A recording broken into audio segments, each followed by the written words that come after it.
अव्यक्तं ते स्वरूपं दुरधिगमतमं तत्तु शुद्धैकसत्त्वं व्यक्तं चाप्येतदेव स्फुटममृतरसाम्भोधिकल्लोलतुल्यं सर्वोत्कृष्टामभीष्टां तदिह गुणरसेनैव चित्तं हरन्तीं मूर्तिं ते संश्रयेऽहं पवनपुरपते पाहि मां सर्वरोगात्.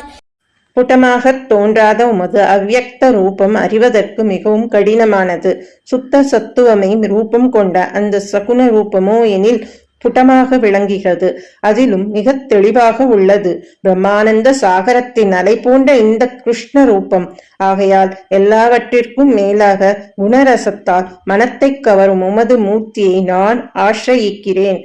குருவாயூரப்பா, கிருஷ்ணா, எல்லா நோய்களில் நின்றும் என்னை காப்பாற்றும்.